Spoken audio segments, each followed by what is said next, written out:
Hello everyone, welcome to সিধুদান। আজ কিন্তু তোমাদের জন্য নিয়ে চলে এসেছি তোমাদেরই পছন্দের একটা শাড়ির কালেকশান। হ্যাঁ, জানি দেখেই বুঝতে পারছো যে কি কালেকশান নিয়ে এসেছি তোমাদের জন্য। তোমাদেরই পছন্দের মটকা। তো দেখে নাও, এই গরমে যদি তোমাদেরকে এই শাড়ি রিস্টক করে না দিতাম তাহলে তো তোমরা রাগ করতে বলো।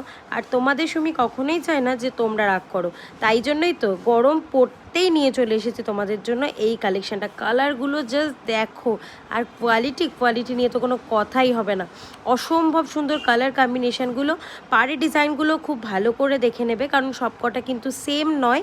আর কালারগুলো কিন্তু প্লিজ একটু দেখে বুকিং করো। জাস্ট দেখো একটা কি সুন্দর টেক্সচার, একটা ভিতরে পুরো মটকা ডিজাইনের ওপর দেখে নাও। পাড়ের ডিজাইনগুলো প্রত্যেকটা ইউনিক। হ্যাঁ, ছোটো পাড় বড়ো পাড় মিলিয়েই কিন্তু এইবারে রিস্টক করেছি, কারণ কারোর ছোটো পাড় পছন্দ, কারোর বড়ো পাড় পছন্দ। তো সবার কথা তো মাথায় রেখেই আমাকে শাড়িগুলো রিস্টক করতে হয়, কি তাই তো? তো ভিডিওটা কেমন লাগলো অবশ্যই কিন্তু কমেন্ট করে জানাবে। তোমরা কিন্তু কমেন্ট করতে ভুলে যাও, আর তার জন্য কিন্তু আমার খুব মন খারাপ করে। এই সুন্দর সুন্দর শাড়িগুলো কেমন লাগছে তোমরা যদি না জানাও তাহলে কি করে আবার রিস্টক করব বলো? তো ভিডিওটা অবশ্যই লাইক কমেন্ট করো, আর পরের ভিডিওটা দেখার জন্য কি করতে হবে জানো তো? হ্যাঁ, অবশ্যই কিন্তু পেজটা ফলো করে রেখো। থ্যাংক ইউ সবাইকে, টাটা।